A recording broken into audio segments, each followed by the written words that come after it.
Los periodistas. Los periodistas.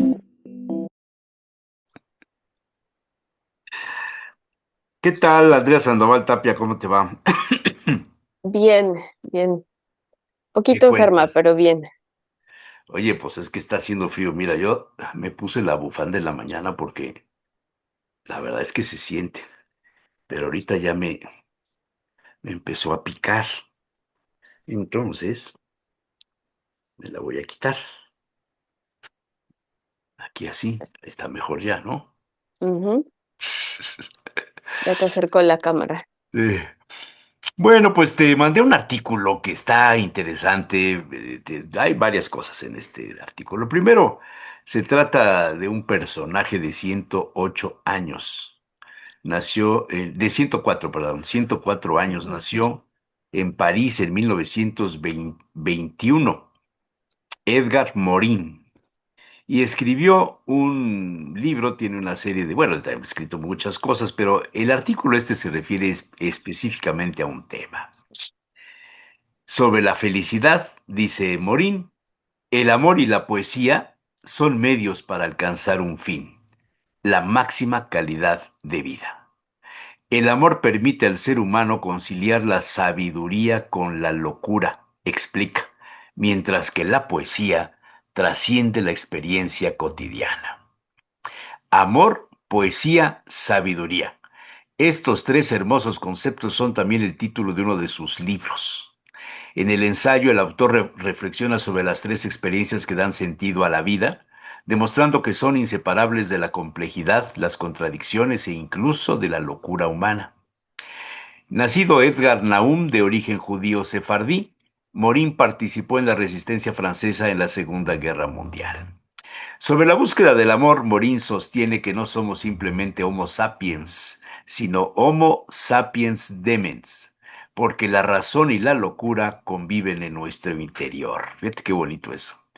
El exceso de sabiduría lleva a la locura, advierte, y por ello hay que recurrir al amor que concebimos como el punto en común entre la sabiduría y la locura. Ve qué definición. El amor es el punto en común entre la sabiduría y la locura. El amor, por otra parte, es un bello riesgo que debemos correr en la vida. Recurrimos a él por nuestra necesidad de fusión, de reconocimiento, de superación de nuestra propia individualidad. Al mismo tiempo, debemos asumir sus reversos negativos, la frustración, los celos, el temor a la pérdida, la desilusión. Y a continuación viene la poesía, que para Morín no es simplemente un género, sino un segundo estado del ser. Nos lleva a vivir experiencias de fervor, maravilla, comunión y exaltación. Este rapto poético puede ocurrir durante el amor romántico, pero no se limita a ello. La contemplación de un paisaje, un concierto o una reunión con amigos puede provocar estos sentimientos. Durante estos episodios, el mundo deja de ser simplemente funcional y se convierte en fuente de calidad, de presencia y de belleza, dice Morín. Amor y poesía, cuando son concebidos como un medio para este fin, nos otorgan plenitud y sentido al concepto de vivir por vivir. La poetización de la existencia finalmente tiene su sumum en el amor. El tercer elemento es el de la sabiduría en tiempos modernos, que el pensador Morín define como el arte de vivir en la incertidumbre y explica, vivimos en lo incierto y la sabiduría consiste en ser capaces de entender al otro. Y es que, si bien en la antigüedad se relacionaba a la persona sabia con la mesura y la razón, hoy sabemos que la pasión y el delirio son indisociables de la experiencia humana.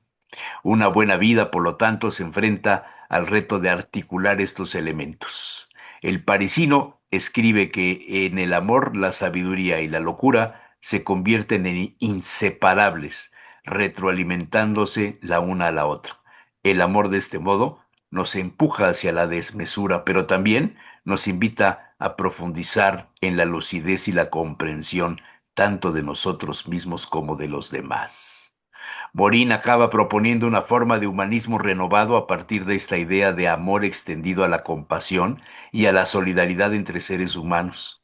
Aunque siempre veremos al otro como un extraño, la sabiduría nos impele a intentar entenderlo, a entrar en su verdad y tener un atisbo de su punto de vista, aunque sepamos que nunca lo entenderemos del todo. De este modo, el sentido final del amor y la poesía es el de convertirse en la calidad suprema de vida. Ambos elementos, correctamente conjugados, nos brindan una intensificación sensible de nuestra experiencia vital y permiten la conciencia lúcida para reflexionar sobre su finitud e incertidumbre. Amor, poesía y sabiduría.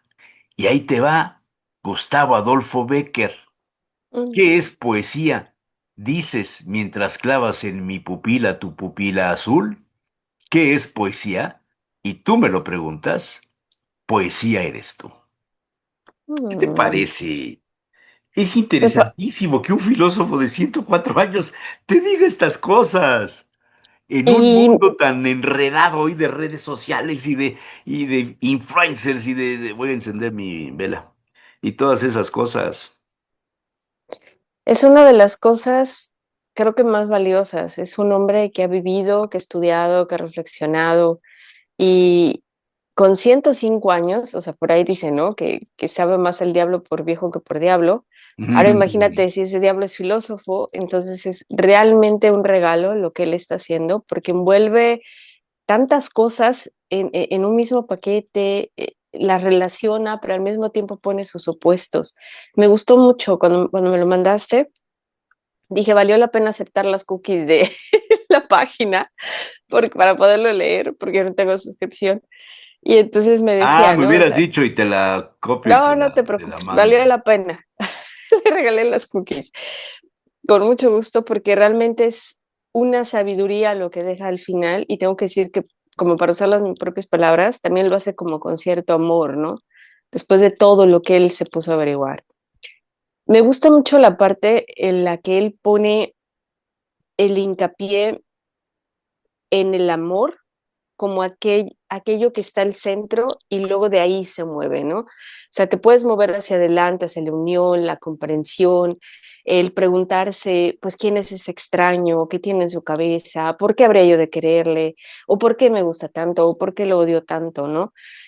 Cómo el amor acerca, cómo el amor aleja, cómo en algún momento demasiado amor, por decirlo así, pierde su sentido y se aleja por completo de las cosas importantes, ¿no? Y se parece más a la locura, y se parece más a los La caprichos, y se pasión, el parece a la delirio. pasión. O sea, cómo juega con este eje, ¿no? Si fuera un poco como un plano cartesiano en donde nos lleva de arriba y abajo y nos dice también está este opuesto y recuerda esta parte, ¿no? Eso me parece realmente valioso y cómo en algún momento, claro, como filósofo, encuentra en las palabras un significado que es necesario para el alma, que es necesario para la psique, que es necesario para explicarse el mundo. Entonces, para él las palabras, la manera en que nos conectamos con el otro y sobre todo la poesía, yo creo que también obviamente ahí entra la prosa, la Ahí hay un literatura, tema fundamental, hombre. es increíble. O sea, no sé cuántas personas, desconozco el porcentaje de lo que ahora los jóvenes lean y que eso tenga que ver con poesía, pero espero que al menos sea como algún tipo de literatura, de prosa o algo similar, porque la poesía pone muchas veces en palabras toda una historia, toda una simbología que nosotros no podemos poner. Y cuando leemos cierto poema decimos, sí, es justo así, ¿no? Y pone un escenario, pone una caja literal donde uno puede depositar lo que está sintiendo. Ese significado más profundo, aquello simbólico, aquello que como que no sabemos dónde ponerlo porque no se puede comprar en el súper, no se encuentra en el espejo, sino está en esa parte del lenguaje que habita y que habitamos, ¿no? Entonces esa parte me pareció muy interesante, el amor como este eje y cómo a través de construir una historia, cómo a través también de explicar cómo es un sentimiento, porque existe poesía para todo, poesía para comprender el odio, el amor, el rechazo, la indiferencia, las ganas de morirse, las ganas de vivir, o sea, nos conecta con esa parte humana, ¿no? Claro que para entonces ya tendremos que haber como que tenido cierto desarrollo del lenguaje, haber tenido ciertas experiencias, pero el arte es lo que hace, ¿no? Despierta esta parte de la comunicación, de lo que es el cerebro simbólico, el no verbal, el no matemático, en donde va por lo simbólico, por todo eso, aquello que toca el arte, ¿no? Entonces me parece muy, muy valiosa la aportación del artículo, porque pues al final es un regalo, ¿no? Lo que él está haciendo con esta reflexión. ¿Y qué sacamos como conclusión? Uh, Es que cuando yo anoté la definición para el filósofo este Marín, ¿qué es el amor? Es el punto en común entre la sabiduría y la locura. Porque cuando estás enamorado, ujú, no razonas. Cuando no razonas, no estás calculando los riesgos, las cosas, ¿no? O sea, ujú, no hay eso, a no ser que tengas un cerebro sumamente frío, que tengas un carácter de desapego de todo y seas capaz de manipular a la otra persona de la que supuestamente estás enamorado o a la que le dices que lo amas. Uno. Entonces, es el punto en común entre la sabiduría y la locura. Me parece una premisa indispensable. Y luego los reversos del amor. La frustración, los celos, temor a la pérdida, desilusión. ujú. ¡Qué contraste! En, Explícame eso. la parte de la sabiduría y la locura, me gusta mucho y me hizo pensar automáticamente en el Quijote. En lugar de la Mancha, el señor que se le secó el cerebro de tanto leer libros, ¿no? ¿Correcto?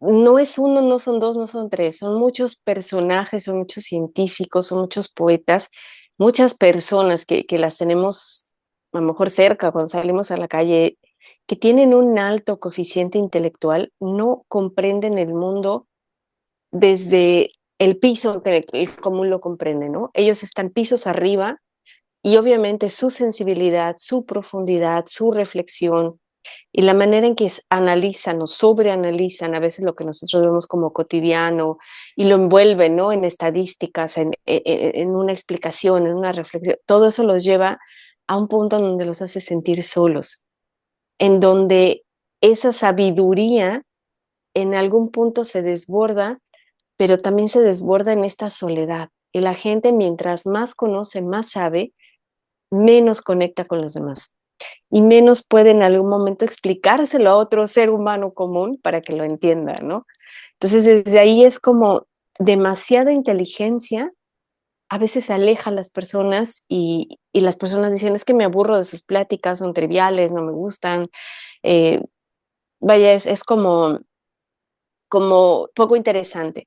Pero también vemos que de alguna forma tanta inteligencia, tanto pensamiento, que es lo que estabas diciendo, en algún momento puede volver a las personas frías, en el sentido de que no se Insensibles, conectan, exacto, insensibles.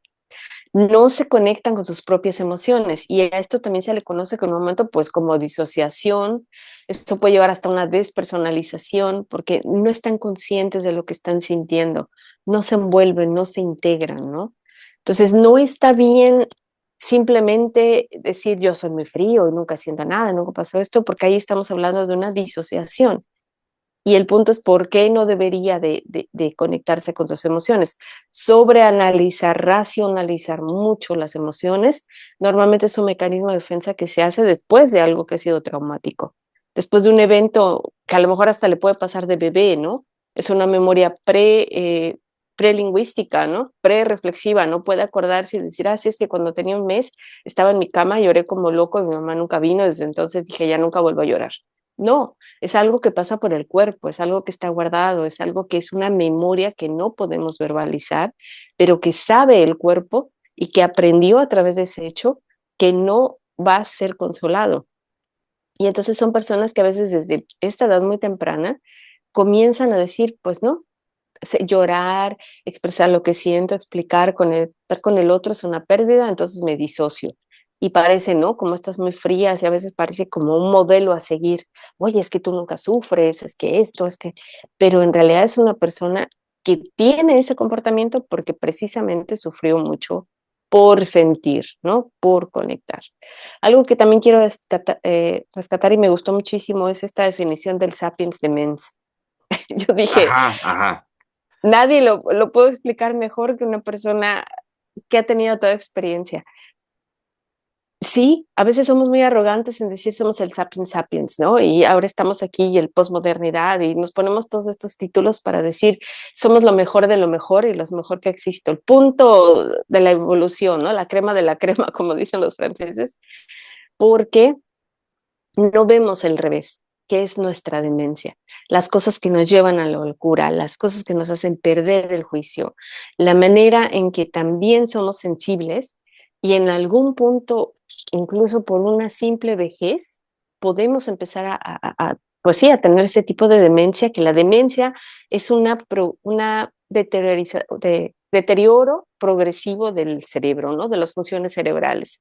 Entonces, a cualquiera nos puede pasar después de un accidente, por enfermedad, por vejez, estamos sujetos a esta demencia. Entonces, el hecho de que él Oye, lo pusiera pero junto al el Homo Sapiens, me Demens, encantó. el Homo Demens, o sea, el hombre loco, Sí, es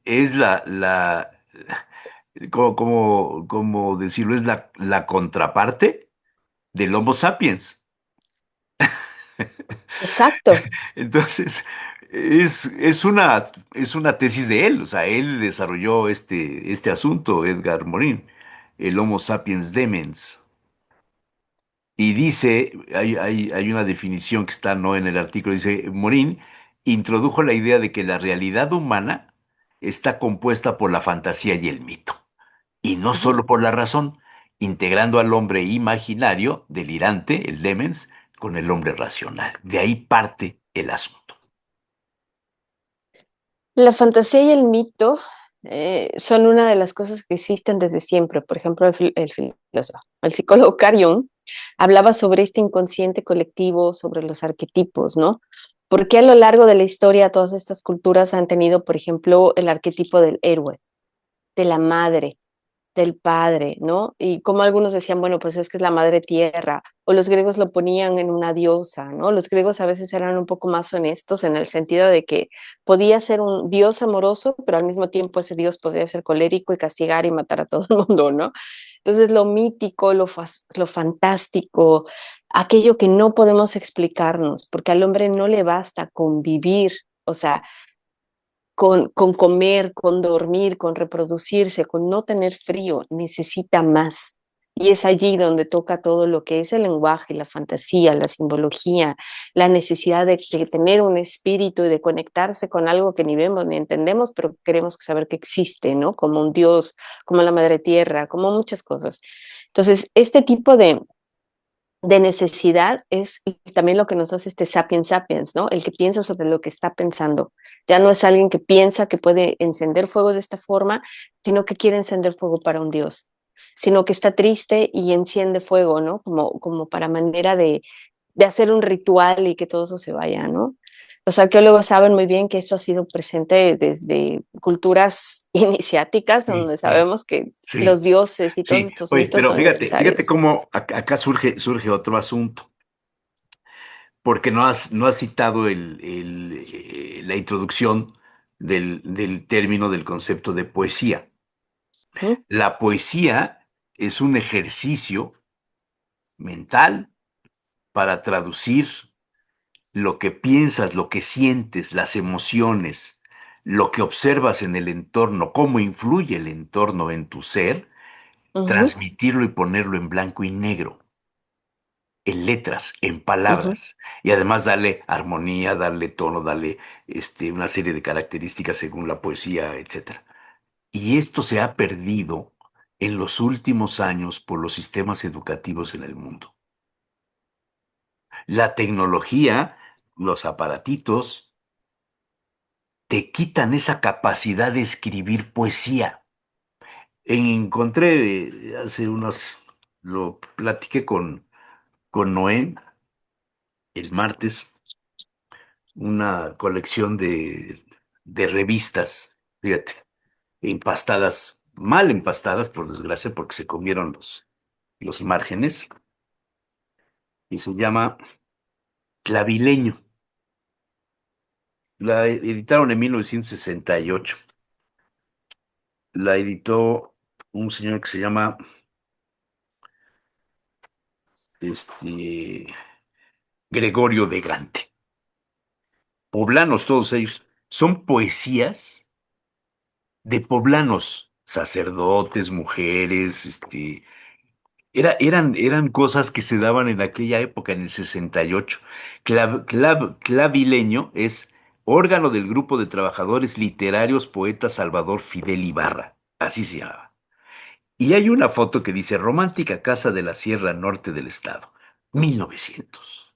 Ve eso, Wow, ve eso. wow. Una casita en Ajá. la sierra, el ranchero, el charro ahí con su sombrero.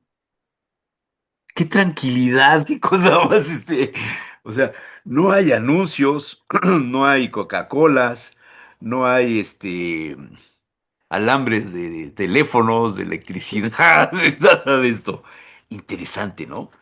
La poesía, ¿a dónde dejas en este escenario de lo que estás diciendo a la poesía? ¿A dónde dejas a Becker con la poesía eres tú? ¿Y a dónde dejas a aquellas personas que se atreven a escribir hoy día algo de poesía? ¿A dónde queda? Te voy a leer algo y luego te digo quién lo escribió, lo que está Ujú. interesante. Dice, apenas te has ido y te busco en cada rincón. Salgo a la calle, intento encontrar tus pasos. Quiero mirarte en cada espacio donde esta tarde te vi. Saboreo tus besos, sobre todo los tres últimos. Algo tienen las despedidas, invitan a regresar. Y recuerdo tus palabras. Un beso muestra el deseo y me reclamo mi advertencia, quizá para curarme en salud. La intimidad se descubre en un beso. Y haber probado uno de tus labios dejó al descubierto mi intimidad y la tuya también. Volteo la mirada buscando tus pasos, tu andar. Quizá me conforme si vuelvo a ver tus zapatos. Y encima de ellos, tus piernas y el deseo escondido, prohibido de tu encanto. Cuán grande ha sido encontrarte en la proximidad de un final que no tiene regreso. O quizás sí, porque encontrarte ha sido volver a la vida. ¿Qué te parece? Ándale. ¿Qué te parece? Muy, muy bonito. Y la poesía la pondría en el lugar donde viven los dioses, donde los espíritus, en el sentido de lo trascendental del hombre, de la parte creativa, de ese sapiens que puede crear y no nada más puede hacer fuego, no nada más puede construir una choza, sino puede escribir y escribir de una forma que parece que inmortaliza lo que está sintiendo y le lleva, ¿no? Como a rozar el cielo en ese sentido.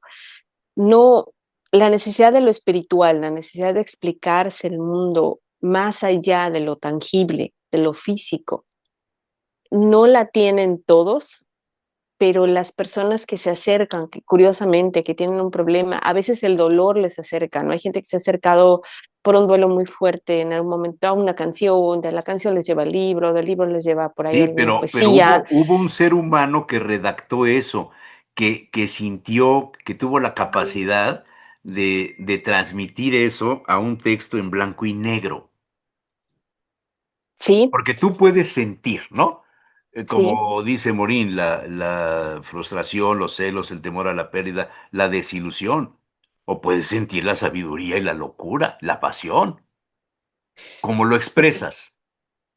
Claro, yo creo que esa necesidad de volver eso eterno, de que no se pierda, de que no sea efímero, se plasma a través de la poesía, ¿no? Es para ponerlo eterno, para grabarlo, ¿no? De la misma forma en que los pintores tomaban una flor y la dibujaban para que nunca se marchitara, para que viviera de alguna forma, lo hacen con las palabras, lo hacen con la poesía. Las personas que quieren inmortalizar lo que están sintiendo, que quieren que no se vaya, que sea eterno, ¿no? Entonces, la parte en la que ellos los conectan es esa, decía, como esa simbología, esa necesidad del más allá que tenemos, ¿no? En teoría, es algo que ha acompañado al hombre siempre, ¿no? Por ejemplo, yo me pongo a pensar en este libro de la Biblia del Cantar de Cantares, ¿no? Que por un momento se pusieron a decir la incluyen a la Biblia y es un poco como un poema, incluso es un poema como un poco erótico, si lo lees, el Cantar de Cantares es como un poco provocativo. ¿Por qué? Porque esto también es parte del ser humano, ¿no? Esta necesidad del otro, de ser tocado, como el poema que leíste, ¿no? De no olvidar, de que ese beso permanezca, de que se roce, de que diga que me hizo vivir. Claro, porque lo que hace vivir es el espíritu, no nada más la carne. Hay algo debajo de nuestra carne que tiene que salir, que tiene que expresar, que tiene que conectarse, ¿no? Que no es suficiente con que ya te den un abrazo, como si uno decía, ya comí un pan, ya se me quitó el hambre. No, uno quiere más y luego quiere hablar sobre el abrazo, luego quiere decir cómo se siente porque le falta ese abrazo. Y luego quiere volver a contar por 10ª vez cómo fue el quinto abrazo. O sea, ni tenemos esa necesidad de conexión, pero también de hacerlos un símbolo, de creer en el amor, de creer en todo esto, como lo ponía, ¿no? Como este eje, si te mueves más allá del amor, si te mueves más lejos, si estás como en la sombra, si le exageras y de repente ya está como en la locura, ¿no? En donde dices, ya eso no es amor, eso es obsesión, eso es delirio, eso es pasión, eso es posesión. Entonces, la manera en que de verdad hace el juego con todas estas palabras y estos conceptos es muy valiosa.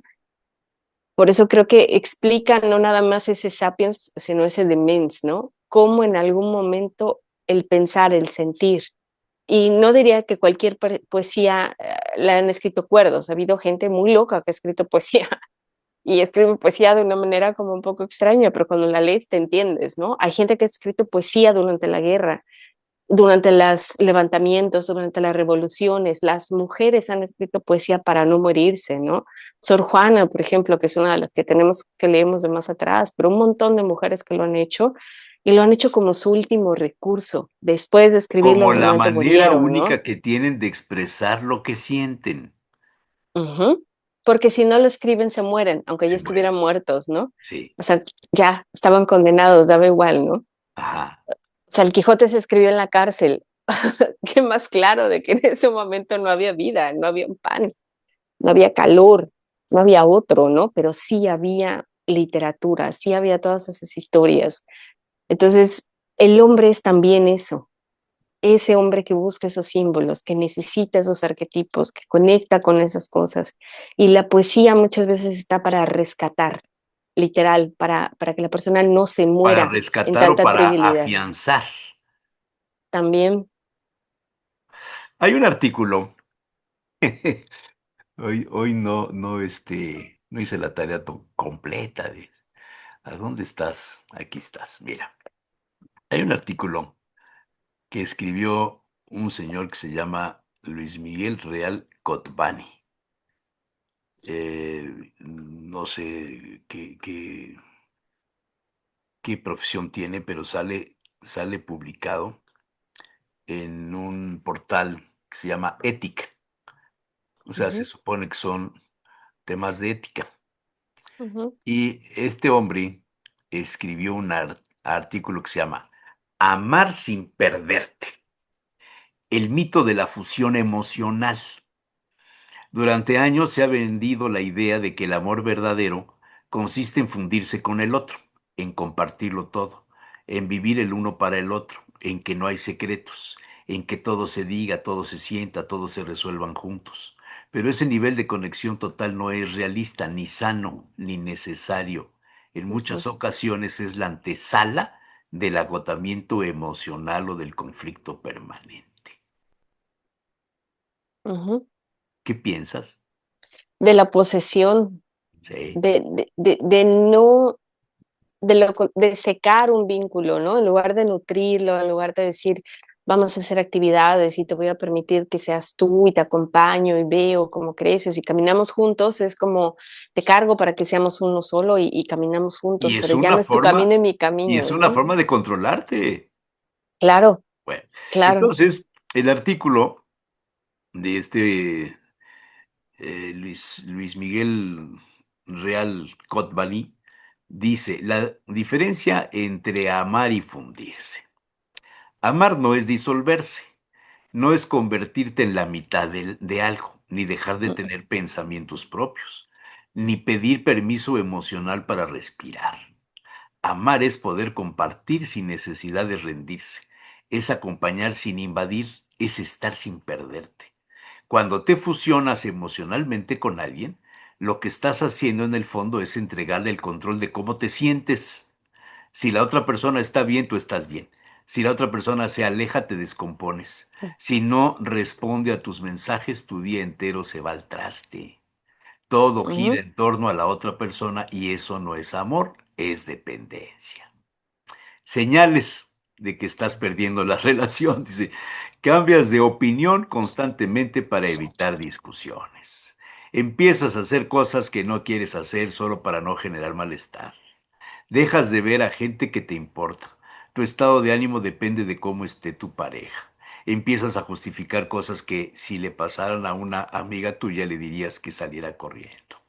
Y esto es el apego malentendido. Entonces, hace unas recomendaciones para construir una relación sin traicionarte basados en una premisa. El amor sano no grita, no exige que te anules ni te castiga cuando necesitas espacio. Esa es su premisa. Dice primero, recuerda que tú eres una persona completa. No necesitas que nadie te complete. Eso ya lo haces tú. Una relación no es un remedio contra el vacío, es un lugar para compartir lo que ya tienes, no para tapar lo que te falta. Segundo, pon límites. Hablar claro no rompe la magia, la sostiene. Es sano decir, esto no me gusta, esto me hace daño, esto no lo voy a permitir. Y si la otra persona no puede convivir con tus límites, quizá no deberías estar ahí. Tercero, conserva tus espacios, tus hobbies, tus amistades, tus rutinas. No hace falta compartirlo todo, de hecho no deberías. La individualidad es lo que permite que haya algo genuino que aportar al otro. Cuarto, si sientes que necesitas fusionarte para que te quieran, hay un trabajo que hacer contigo. El amor no se consigue por absorción, se construye desde la autenticidad, no desde la imitación. Quinto, aprende a sostener la incomodidad.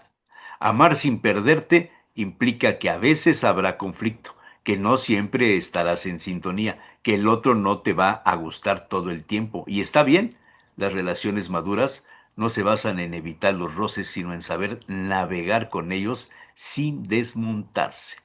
El gran problema es que nos han llenado la cabeza con una idea de amor basada en la intensidad, en el sufrimiento, en la fusión total, como si amar fuera perder el norte, como si el drama fuera prueba de autenticidad. Pero la verdadera prueba es otra. ¿Puedes amar a alguien sin dejar de ser tú? ¿Puedes sostener tu identidad mientras construyes algo con otra persona? ¿Puedes tener conflictos sin convertirlos en guerras? Eso es lo difícil. Eso es lo sano. Eso es lo que deberíamos llamar amor. ¿Qué te parece?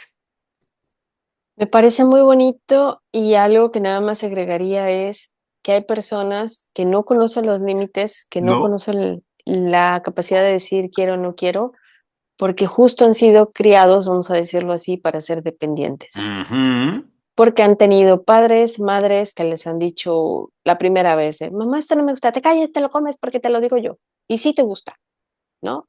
No, que sí me gusta. Y no me gusta el azul, sí te queda muy bien el azul, te calles y te lo pones, ¿no?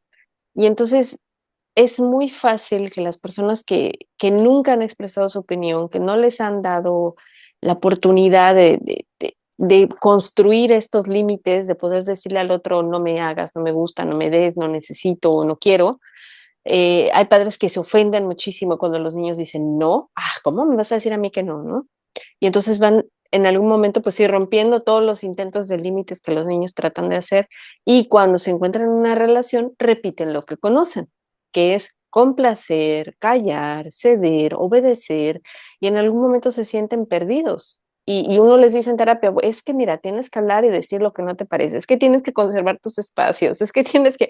Y ellos dicen, ¿y cómo se hace todo eso, no? Si no lo conozco, nunca lo Si he no lo vivido. aprendí, si no me lo enseñaron. Entonces, ves que hace algunas semanas comentábamos que quizá las nuevas generaciones tienen una manera de amar diferente porque les enseñaron sus padres son o fueron educados de una generación que nació antes de la mitad del siglo XX, donde las ujú, costumbres, las tradiciones, los medios de comunicación, la televisión en blanco y negro, la radio, los periódicos, eran la base de la divulgación de las ideas.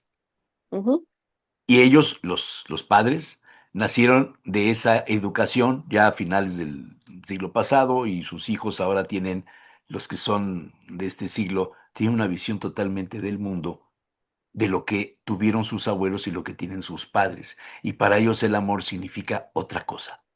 ujú. ¿Es posible esto? O sea, no Sí, aprendimos a amar, no aprendimos a ser amados, nos cuesta trabajo expresar lo que para nosotros es el amor. sí, y un poco para basarnos en el autor del que estamos hablando, pasamos de la dependencia, de la sumisión a la desconexión. Creemos que ahora decir, no me voy a casar, no quiero tener hijos, no quiero una familia, no, yo nunca No, me voy a enamorar, no, no. no quiere. Toda esa desconexión parece que es independencia, parece que es libertad, parece que es la capacidad de poder decidir qué es la primera vez lo que quiero, y no funciona así. Funciona en el sentido de saber conectar, no desconectar. O sea, que diga una persona, yo no me quiero casar, y no quiere decir que la libertad sea que tenga 10 parejas, o que sea este poliamor, o que sea la otra cosa. No, la libertad está en la capacidad de decidir y no seguir un mandato moral, un mandato religioso, una presión familiar, sino decidir realmente qué es lo que quiere para su vida y con quién quiere compartirla, ¿no? Si al final dice, desde ese punto yo quiero compartirla con más personas y las demás personas están de acuerdo y lo funciona, ok, pero no caer en esto desde una moda de, pues ahora se trata eso, pues eso voy a hacer porque eso es la libertad. No, porque entonces vamos desde la inconsciencia, desde lo que es como nada más ¿cómo se dice? Cuando se hace improvisado, cuando se hace espontáneo, cuando no se piensa, es una pulsión nada más, ¿no? Pero el punto es, la libertad va a ser aquello que nos hace siempre sentir bien, no siguiendo una moda, no siguiendo lo que es una película ahora, o esto o aquello, ¿no? No sé si está por estrenarse también en México la película de Cumbres Borrascosas. No Me estoy muy al parece que tanto. no sé si conoces la historia de Cumbres Borrascosas de Emily Bronte, en donde precisamente es este amor, ¿no? Así de, es que si tú no estás, yo me muero. Sí, Y la manera en que fue escrito y la manera en que caemos de nuevo en este cliché, voy a verla nada más por la curiosidad de ver precisamente cómo es que lo replantean para estas generaciones. Si lo replantean desde la dependencia, desde la necesidad o desde la conexión y el sentido de vida, ¿no? Desde dónde lo van a poner, porque pues obviamente hicieron una adaptación. No sé si este mensaje conecte con las nuevas generaciones. La protagonista es la muchacha o la actriz que hizo lo de Barbie. Entonces realmente es muy conocida. No me sé el nombre del muchacho, pero bueno, es un galán y todo el mundo lo sigue. Entonces es interesante ver con quién conecta, ¿no? Porque hace mucho tiempo tuvimos justo en febrero, lo de las sombras de Grey, en donde el amor era toda esa sexualidad y esa conexión y ese te hago lo que quiero y eres mía y eres mío, ¿no? Entonces estos ajá. discursos que han pasado, ¿no? De nuevo con esta como plano cartesiano donde vamos de menos a más, sin mucho amor, no, no, que sea más sexo, no, no, que sea mejor del otro. O sea, seguimos como dándole vueltas a esta parte, ¿no? De los excesos o la represión.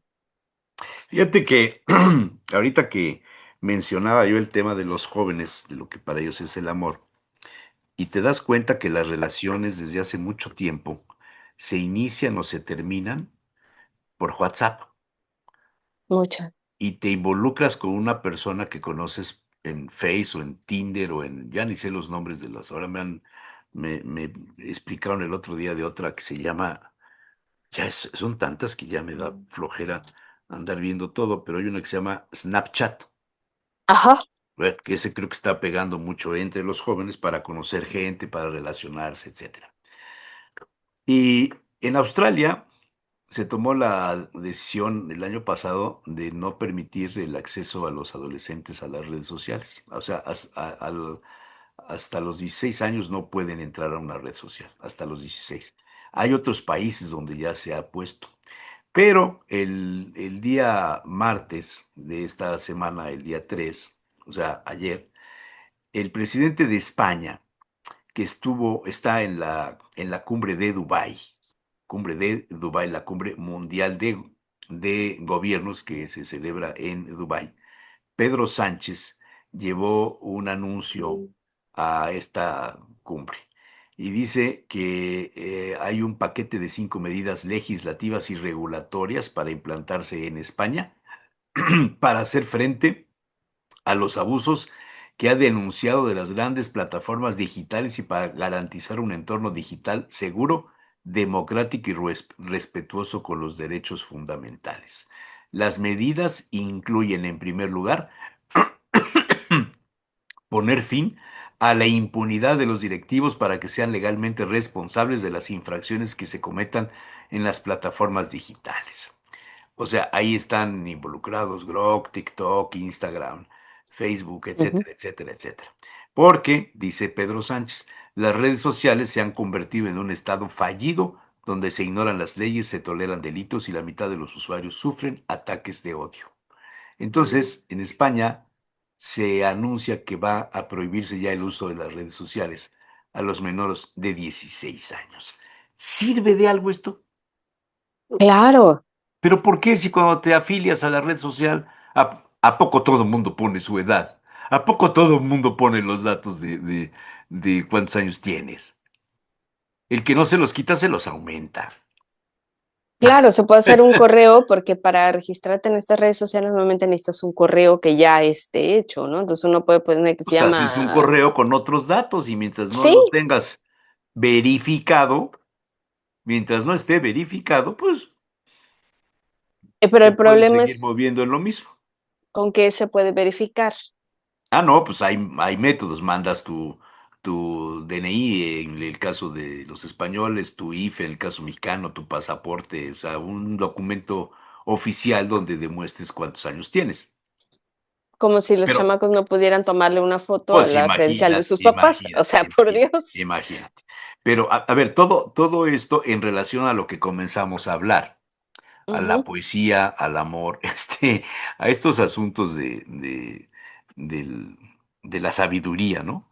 De la mezcla del amor, la poesía y la sabiduría, y lo que dice el autor que te cité de amar sin perderte, el mito de la ujú. fusión emocional. A los jóvenes, ¿cómo les llega esto? A través de las redes, a través del Instagram y de todas estas cosas, donde se está patrocinando todo lo que tenga que ver con lo banal, con la imagen, Ujú, con el retoque de las fotos, con el Photoshop, con la ilusión. Ah, ujú. está re complejo, ¿no? Yo creo que es como parte del declive, ¿no? En algún momento, por ejemplo, tuvimos el boom de las redes sociales. Estaba esto de Snapchat, tenía igual muchos años, Instagram, WhatsApp, y en algún momento todo el mundo estaba conectado y quería compartir cosas y subía cosas, y luego nos dimos cuenta de los riesgos que hay, de todo el ataque que hay, de todo el odio que hay, y la gente empezó a compartir menos, ¿no? Y de ahí viene como que un poco el declive en no, mejor se lo digo en persona, porque pues, si se lo digo, ¿qué tal que le toma captura de pantalla? Y luego de repente lo que yo le digo, mi voz anda por todos lados, ¿no? Entonces, al haber para mi gusto un poco este declive en donde ya la gente comienza a pensar, bueno, es que si lo pongo en internet, capaz de que todo el mundo lo lee, capaz de que lo descarguen, capaz de que después sirva hasta como una prueba frente a un juicio o algo, la gente es un poco más precavida. Yo espero que las generaciones que van a empezar a conectarse después de esta espera hasta los 16 años, en algún momento van a ser un poco más precavidas porque van a poder comprender que lo que dicen, que es algo que me parece muy importante, que lo que dicen tiene que estar respaldado por ellos. O sea, no puedes escribir a cualquier persona, ay, te odio, ojalá te mueras, y luego decir, ay, no, yo no fui, no sé. Hay un poco de esa responsabilidad, ¿no? Dentro de lo que uno está diciendo, aunque parezca que es virtual, aunque uno no lo dice en persona, es prácticamente lo mismo, ¿no? Conocemos de un presidente que le encanta diciendo todo por las redes sociales, despedir gente, anunciar cosas y demás, porque lo toma como un poco a la ligera, ¿no? Creo que no comprende la responsabilidad de lo que es precisamente decir algo en Internet, ¿no? Entonces, de ahí yo espero que las No, nuevas porque generaciones con es una esto, herramienta para ejercer el poder.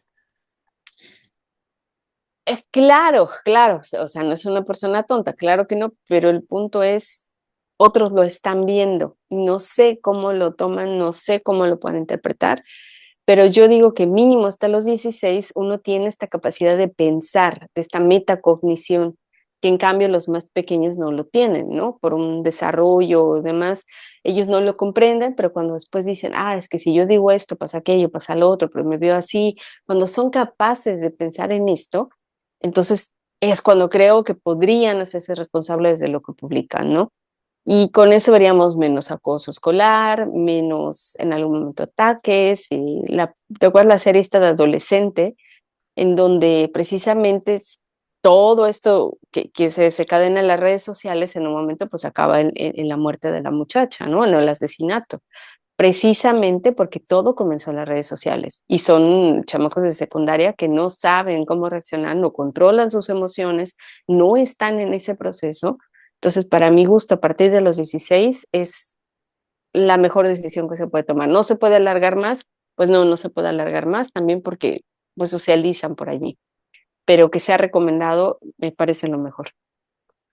Está bien. Sí, Bueno, retomando el inicio, ¿el amor es el punto en común entre la sabiduría y la locura? sí, Te quedaste pensando. sí, Ah, a ver, a ver. sí, porque justo nos pone como en jaque mate, ¿no? O sea, no nada más es el amar, sino también es la pérdida, es la necesidad, es cómo regulamos nosotros nuestras emociones, cómo nos conectamos con el otro, cómo nos comunicamos, cómo contenemos lo que sentimos, los filtros que nos hacemos a nosotros mismos, ¿no? Cuando a lo mejor estamos molestos y decimos, me dan ganas de decirle, ah, cállate, no quiero hablar, pero en cambio le digo, dame un momento, ¿no? Eso pasa por el filtro del amor. O sea, el hecho de que yo me voltee y no le diga a mi pareja, "Ay, ya cállate", cuando a lo mejor estoy de malas y todo está así como que hirviendo, y en cambio le digo, regreso en 5 minutos, pasa por un filtro de la prudencia, de la contención, del amor, porque sé que mis palabras pueden hacer daño, porque sé que en algún momento puedo perder el control de lo que estoy sintiendo y eso no es algo que quisiera hacer porque quiero a la persona y entonces me contengo, ¿no? Lo hacemos también desde el lugar de papás, lo hacemos desde el lugar de hermanos. Algunos profesores, algunos educadores comienzan a hacerlo a través de esta crianza positiva, de esta crianza empática, donde dicen, creo que me estoy desbordando yo, creo que el que está perdiendo el control soy yo, entonces con permiso, ¿no? Porque es muy fácil que en algún momento nuestras emociones nos desborden, literal nos secuestren y en ese momento soltemos las cosas como son, ¿no? Entonces, para mí, ¿te acuerdas que se hablaba hace muchos años de esto de los crímenes pasionales? Sí, sí. Que se Hoy daban es un más poco, entre personas del mismo sexo, ¿no? Por cuestiones de relaciones homosexuales, por ejemplo, ¿no? por ejemplo, o el esposo, ¿no? Que encontraba Ujú. que estaba con el otro, es así, pum. Ese tipo de cosas parecen justificar un acto, sí, no, no lo es. Lo que digo es, nos damos cuenta que nos hace falta esa educación emocional. Y mientras más se habla de emociones, más podemos prevenir este tipo de cosas. Entonces, empieza también por el amor propio, ¿no? Si yo sé que en un momento soy una persona así, que puedo herir con lo que digo, que puedo perder el control, entonces también es un cuidado, ¿no? Un autocuidado, el hecho que yo diga, sabes que dame 5 minutos, ahorita regreso, también me permite a mí convertirme, pues, en alguna forma en la primera persona en la que cuido, la primera persona que contengo para después portarme como la persona que quiero ser, ¿no? Eso requiere una inteligencia emocional, un desarrollo emocional que obviamente muchas personas también las aprenden en terapia, pero bueno, lo ideal es que fuera la familia, pero a veces se encuentran más en terapia estas soluciones, ¿no? Y, bueno, y sobre la premisa que te puse de este Luis Miguel Real Cotvani, el amor sano no grita, no exige que te anules ni te castiga cuando necesitas espacio. Ay, es una de las cosas más bonitas porque permite ser. Humberto Maturana, que era un biólogo que hizo como toda una investigación sobre amor, a pesar de ser biólogo, acabó diciendo cosas increíbles, es el autor de conceptos como topoiesis y cosas así. Él dijo, el amor permite que aparezca. Cuando uno es, esa que decías hace rato de acompañar sin invadir, cuando permites que aquella persona que está molesta te diga cómo lo sientes sin que te ofenda, claro, cuando permites que el otro llore, cuando permites que el otro hable, cuando permites que el otro ríe, deja ser. Y cuando se deja ser, normalmente lo que surge es el vínculo en donde hay confianza, hay comunicación, hay en el momento confidencialidad, entrega, y entonces todo eso se traduce en amor, ¿no? Porque es como muy abstracto decir amor, amor, amor. ¿Pero qué es el amor? Bueno, pues el amor es eso que permite ser, Sí. ¿qué? Lo que O sea que sea, estés el sintiendo. problema es que no sabemos qué es el amor y por eso es que no sabemos amar. Claro, porque no sabemos cómo aparece, ¿no? O sea, digo, Humberto Maturana me gusta porque lo dice así, es dejar ser. ¿Dejar ser qué? Pues al niño que está llorando, a la persona que a lo mejor se está quejando, al otro que se siente solo o necesita un espacio. Dejar ser, no imponer, no invadir, no conquistar, no criticar, no humillar, no condicionar, no perseguir. O sea, todas esas cosas que estamos acostumbrados a hacer. No me contesta, pues ahora le vuelvo a marcar y le vuelvo a marcar, ¿no? Dejar ser. No te quiere contestar, bueno, pues yo te hablaré cuando sea necesario y Eh, punto, ¿no? Fíjate, Pablo Neruda dice, tiene un poema, Esclava mía, fíjate el nombre, Sí, esclava mía, témeme, ámame, esclava mía, soy contigo el ocaso más vasto de mi cielo, y en él despunta mi alma como una estrella fría. Cuando de ti se alejan, vuelven a mí mis pasos, mi propio latigazo cae sobre mi vida. Eres lo que está dentro de mí y está lejano. Y sigue, ¿no? ujú, Esclava mía. Mario Benedetti, compañera, usted sabe, puede contar conmigo no hasta 2 o hasta 10, sino contar conmigo. Si alguna vez advierte que la miro a los ojos y una veta de amor reconoce en los míos, no alerte sus fusiles, ni piense qué delirio, a pesar de la veta, o tal vez porque existe usted puede contar conmigo. Si otras veces me encuentra huraño sin motivo, no piense qué flojera, igual puede contar conmigo, pero hagamos un trato. Yo quisiera contar con usted. Es tan ujú. lindo saber que usted existe, uno se siente vivo, y cuando digo esto, quiero decir contar, aunque sea hasta 2, aunque sea hasta 5, no ya para que acuda presurosa en mi auxilio, sino para saber a ciencia cierta que usted sabe que puede contar conmigo.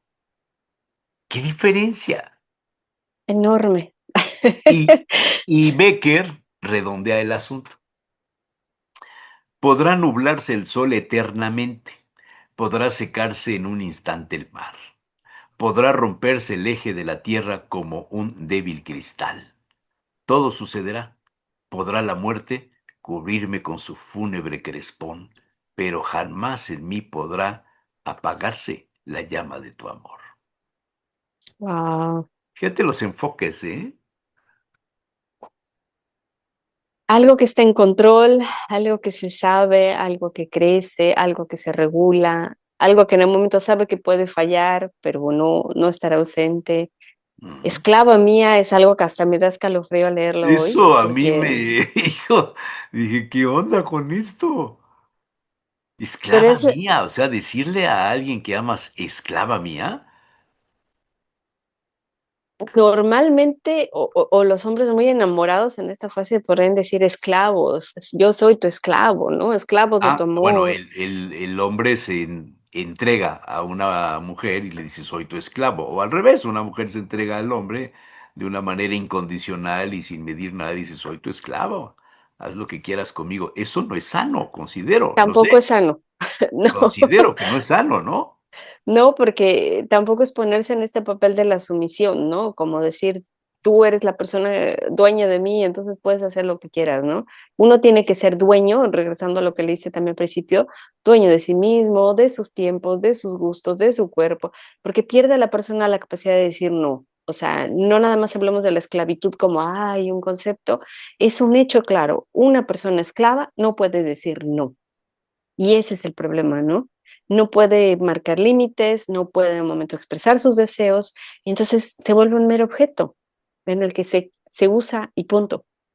¿no? Un vaso no le preguntas, oye, ¿quieres que te sirva esto o te sirva lo, o sea, no, lo usas y punto, ¿no? Entonces, de ese mismo enfoque, también es interesante que se haya escrito poesía y que en algún momento alguien en un punto haya dicho, esta es una gran poesía, vamos a publicarla, vamos a leerla y vamos a venderla como amor, ¿no?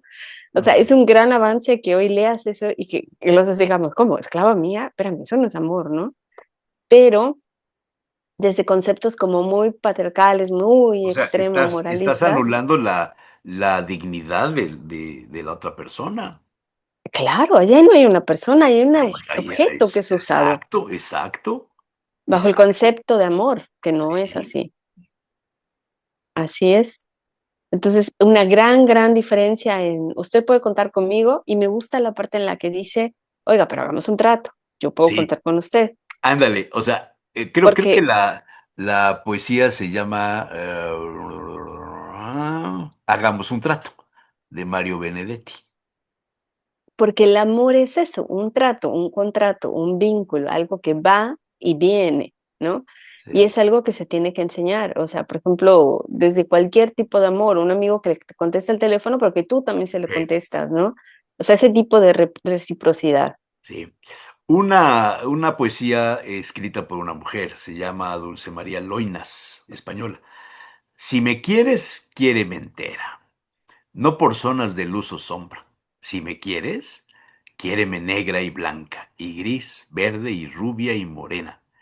Quiéreme día, quiéreme de noche, quiéreme de madrugada en la ventana abierta.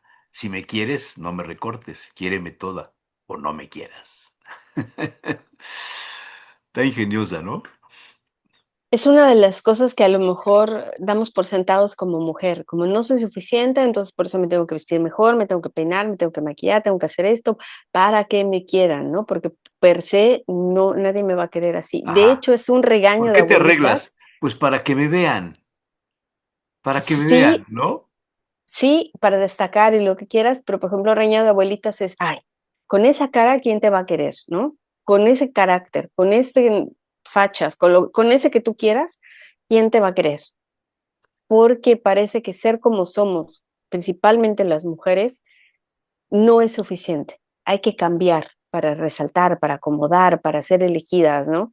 Hoy, gracias a Dios, esas cosas ya se están acomodando muy diferente y ya la mujer puede ser ella misma y en algún momento sentirse digna y sentirse valiosa para encontrar el Y amor, ¿no? eso en determinadas